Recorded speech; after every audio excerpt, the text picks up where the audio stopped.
Welcome back to Cheche, the program where opinion counts on Citizen TV. We are a nation in mourning, but we are also a nation outraged by the terrifying slaughter of shoppers, diners, and revelers. Men, women, babies, children, the elderly, the infirm at the Westgate Mall. The attack happened on the International Day of Peace and 3 months away from the celebration of Kenya's 50th anniversary. Well, the chair of the Committee on Administration and National Security in the National Assembly, the Honorable Asman Kamama, is our guest today. And before the break, we were talking about these amendments you say you plan to introduce to help entrench police reform. What are you doing about the quality of people we're recruiting into the police force, both at the top and, regular staff, but also the training? Because one of the issues we hear, we don't know whether it's true because there's a lot of speculation, is that these attackers were able to bribe their way into Kenya with the sort of weaponry we heard about, heavy artillery, and nobody noticed anything, nothing was said, blind eyes all around. Yeah. Well, I must say that we actually admit that we have systemic failures. And I'll start with the Immigration Department and the police.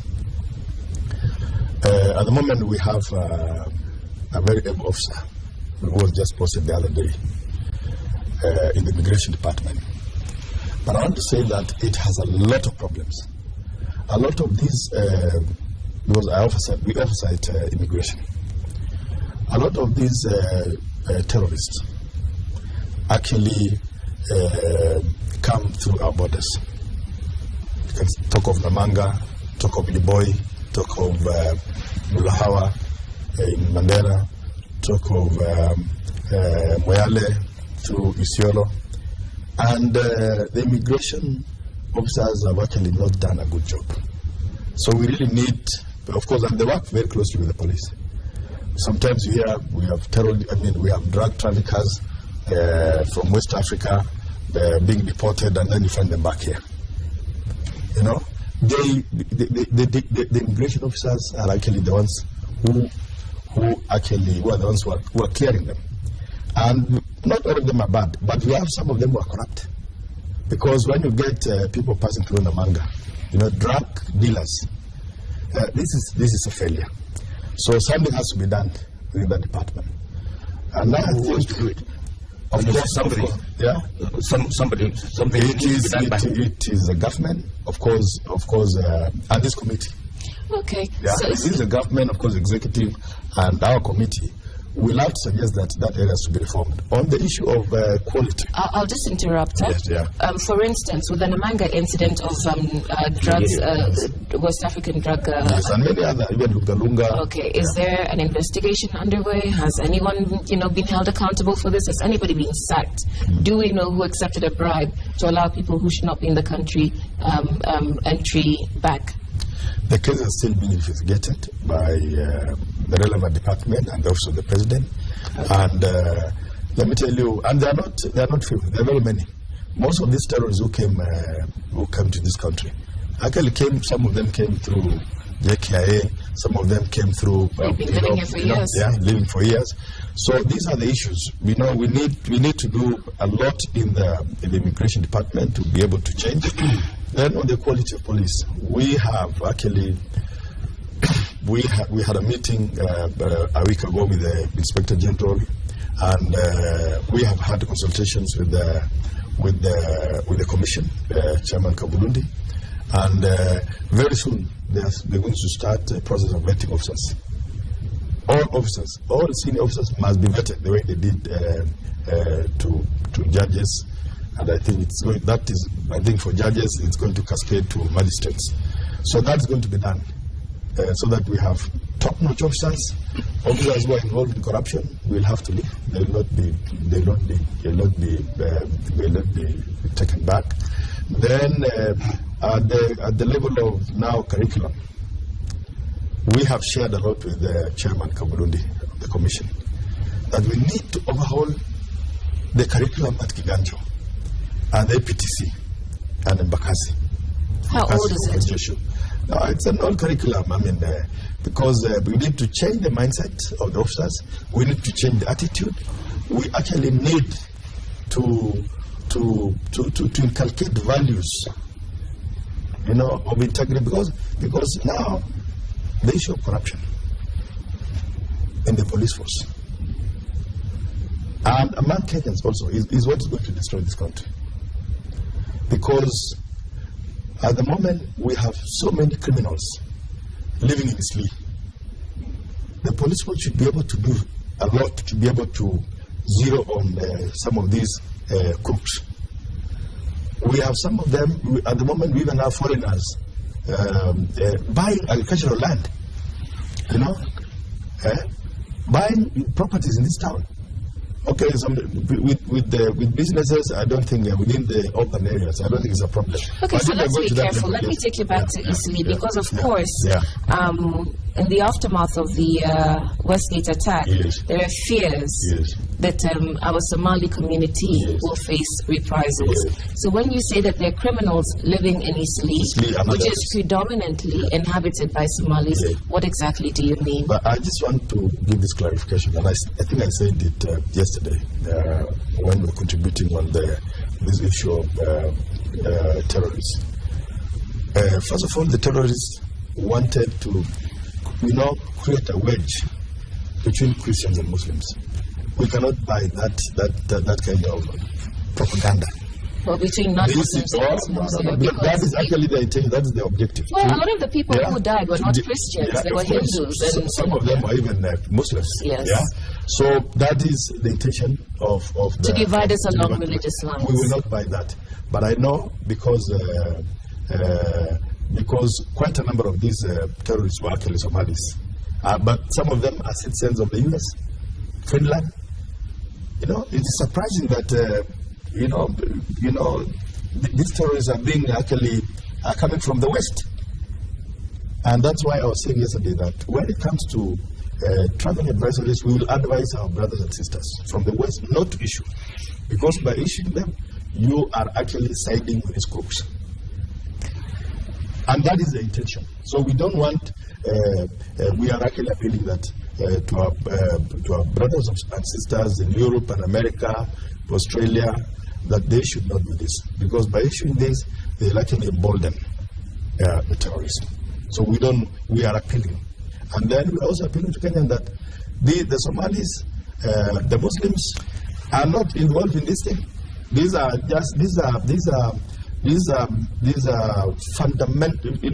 fundamentalists, Islamic fundamentalists who actually believe in some utopian things. When you are told that if you succeed in this kind of terror, you are entitled to some benefits. I think in heaven or whatever. I don't think it's actually about indoctrination.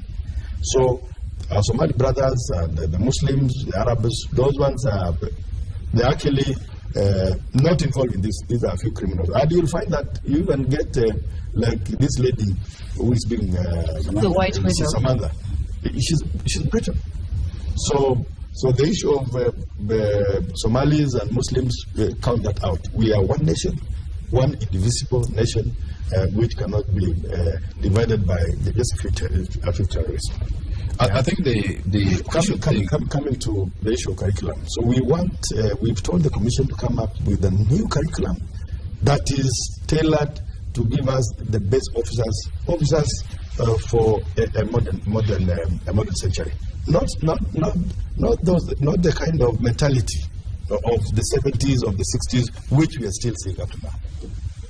David? Well, I think there are two things. Of course, curriculum is important, but your committee, and I would like to ask you how effective you are in oversight, indeed, or you just go through these motions of calling these officers, they sit before you, they explain themselves, away they go, and nothing happens. I mean, can you crack the whip?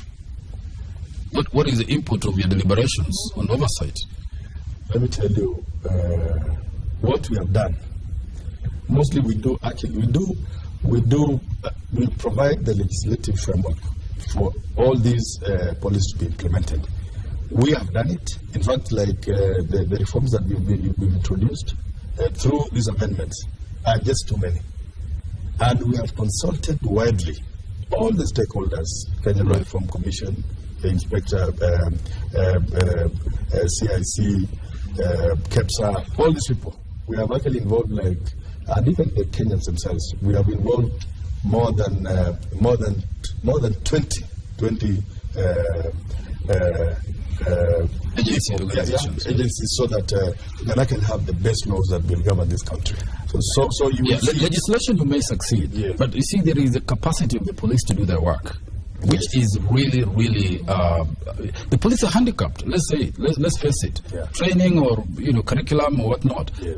For example, last year, the information I have is that the police applied to or requested for 120 billion to cover this first half of the year. They got 60 billion in the budget. So much so that each individual police station in this country perhaps is allowed like 30,000 shillings in a month to be able to perform its operations, whether it is patrols, rescue, interventions, missions. Is that practical? As you sitting there as a parliamentary committee in charge of their welfare, is that enough provision for them to be able to do their work, even as we sit here and condemn their inability to do it? On the issue of resources, I want to say that we have that challenge, and we have approached. We actually went lobbying the budget committee to actually increase. Small amounts were increased, and we will not get tired. We still want the police to get the money that they want so they can deliver. But as you know, we have our resource envelope. It is actually, we don't have that much. The budget can just offer a certain amount. But we want to say that this year we will lobby for a lot of money to go to the police. The issue of their salaries is also being addressed. And again, you also remember that the president himself actually intervened, especially on the issue of vehicles and what. So a lot is being done. And as you know, this government has been around for only 5 months. Well, but whether they've been around for 5 months or 5 years, it doesn't really make a difference because, of course, unfortunately, last year, last year we saw, slaughter of police officers in Baragoi. We did not see any heads rolling. We did not see any accountability. And so the fear, again, is that with this Westgate Mall attack, the same lethargy that we have seen over the years, particularly when it comes to our national security, our protection, but also enabling those who are charged with protecting us, will come into play. Yes. But on the issue of Baragoi, I want to confirm to you that as a committee, we have actually given instructions to the CS in charge of Interior, together with the IG, to carry out that operation, mop out the guns that are still in the hands of car rustlers. So we have over 500,000 guns in circulation. Of course, yes. So we have also tasked them to organize an operation to mop up. So as a committee, we do that, and then, but they have accepted they're going to do this. And if they don't? If they don't, as a committee, we will take action. That's what you was asking. Do you have how will you know? First of all, how do you verify that they have done what you asked them to do, and what can you do if they don't? We are in touch. Let me tell you, we are in touch on a daily basis, so we know what is happening.